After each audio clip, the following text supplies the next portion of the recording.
Hi guys, welcome back to my YouTube channel. I know it has definitely been a minute. I will be explaining all of that in today's video. As you guys know, I was posting pretty consistently at the beginning of the year. 2023, my goal was to do more YouTube videos. So I was posting more about travel and outfits and fashion hauls. And then all of that kind of came to an abrupt halt. If you follow me on social media, you know why I've kind of taken a break from all things social/work. So I'm gonna give you guys the full story today for anyone that's interested. I think I'm finally ready to talk a little bit more about it. It's just been a lot of processing, so let's get started. I was traveling a lot in May. I went to the Wilder Wyndham, and then I went to Puerto Rico and worked with the Wyndham Palmas. And when I came back, it was Memorial Day. So I think it was a Thursday night. One of my best friends had just come over and we watched the Kardashians because that's what we do together. And I went upstairs to take a shower. I don't know why I remember this so vividly. And I was like, oh, I just had my period. I think I'm ovulating. Like, I'm gonna do my self breast exam in the shower. And while I was doing it, I felt a lump. It's right here. And my blood kind of went cold and my heart kind of stopped. And I thought, that's weird. That feels like a lump. And so I jumped out of the shower, ran to my husband, and I said, feel right here. What do you feel? And he goes, I feel a lump. And I thought, that's so weird. I've never felt that before. It was a little discolored. I called my mom, who's a nurse, and kind of FaceTimed her, showed her what it was, what it felt like, and asked her what I should do. And up until this point, my husband and I had been trying to have a baby for almost a year, and we were unsuccessful. So I was on fertility medicine, and my mom said it's probably just a side effect of the fertility medicine. It's probably just like a hormone bump. When I was growing up, I used to get all these hormonal cysts that were like filled with oil. I had them on my face and on my back, and I have one on my hip. And we thought, well, you're on a bunch of hormones, you're on fertility medicine.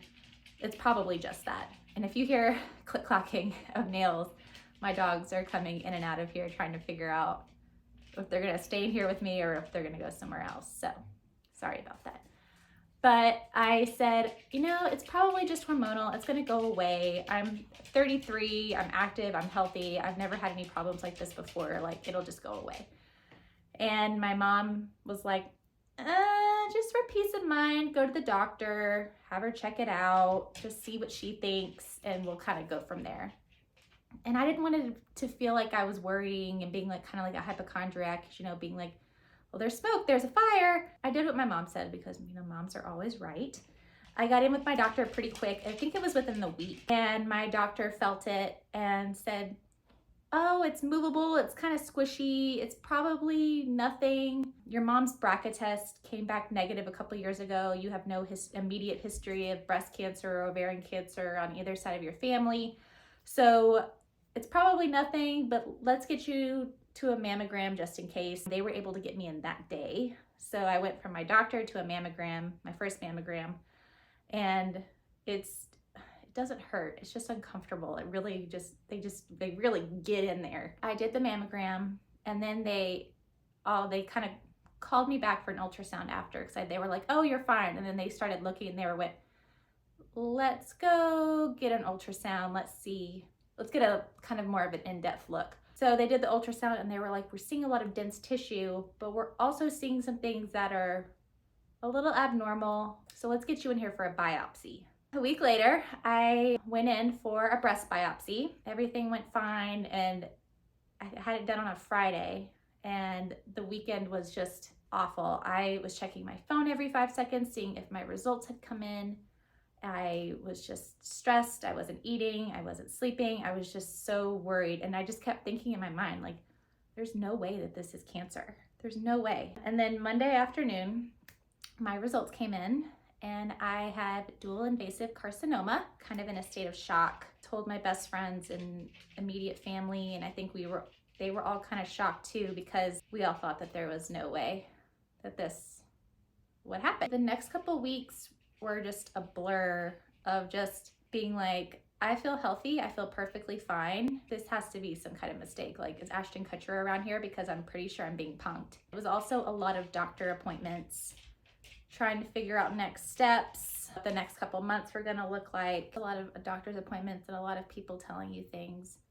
And you kind of disassociate at some point. So I would bring my mom and my husband to all of my doctor appointments because people would be looking at me and telling me what was wrong with me and what needed to happen.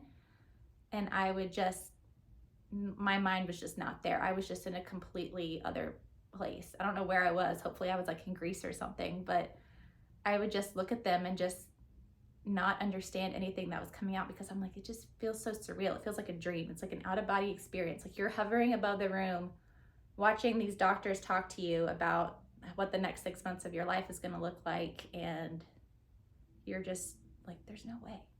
After all the doctor's appointments, a bunch of blood tests, they found out that I have the BRCA2 gene. My mom was negative, so maybe it comes from my dad's side of the family. They decided that I needed a double mastectomy, and before that I would need chemo, which I did not want chemo. I thought with stage 1 that I would not have to have chemo, but I did. I am. I'm currently in chemotherapy. So I have 4 rounds of chemo. I'm currently on round 3. Before chemo got started, I had to go to a fertility doctor and freeze my eggs.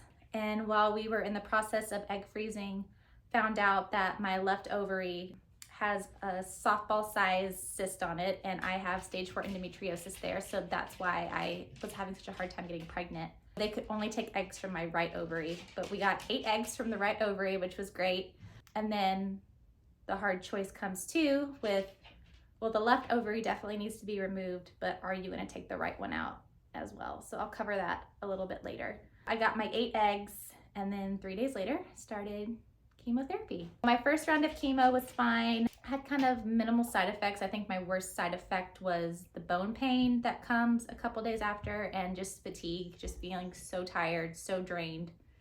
I'm normally like super type A, triple Capricorn, always on my shit, just to being like a couch potato, and that's so weird for me. Chemotherapy schedule is I go in on a Wednesday and then I wait 3 weeks and then I have another one. That started in July. So my first round of chemo, I bounced back pretty well after. I started working out again a week after, just like really light springs on a Pilates machine, and was feeling pretty good. Monday before my next one, I was literally bragging to my mom about how I hadn't lost my hair and my eyebrows and my eyelashes and how good I was. And I was like, oh, maybe chemo won't affect my hair, like it'll be fine.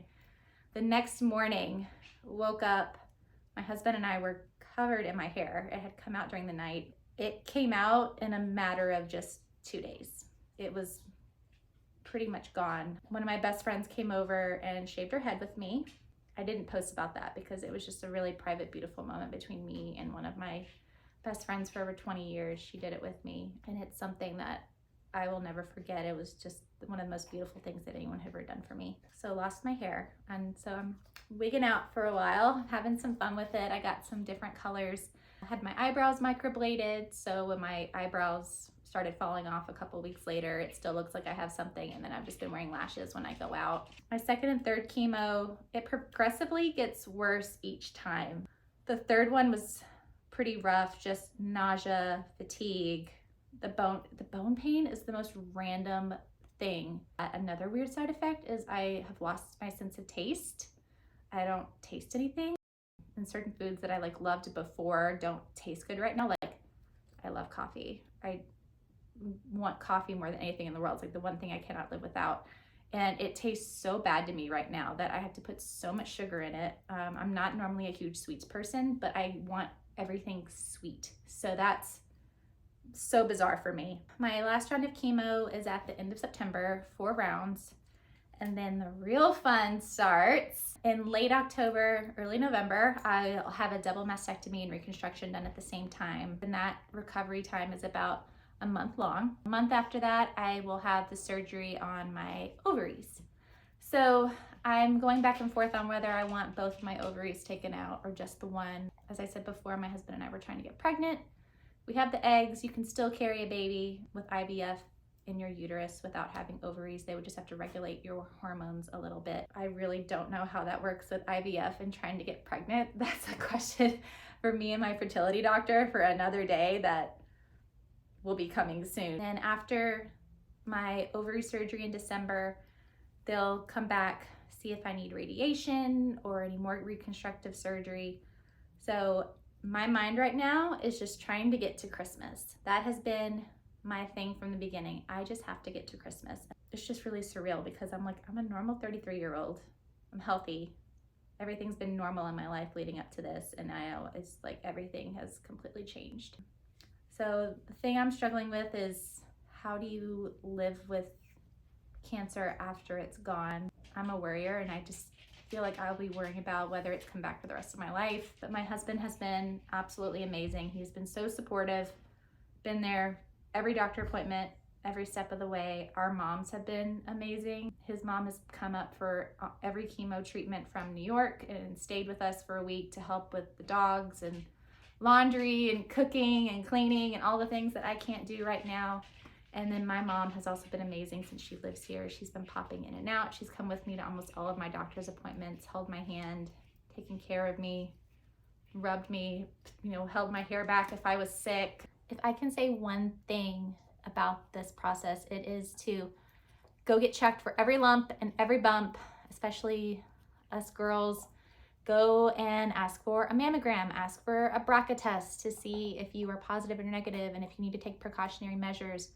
Go to your gynecologist for your annual visit. Like, do all of the things for your health, because I just keep thinking about, if I hadn't gone when I found the bump, the lump originally, I probably wouldn't have done anything for a while, and then it would have spread or gotten bigger, or I don't know, but I'm just saying, anything like that, go to your doctor, get it checked out. That's my one piece of advice that I've learned during all of this, is to advocate for yourself and take care of yourself.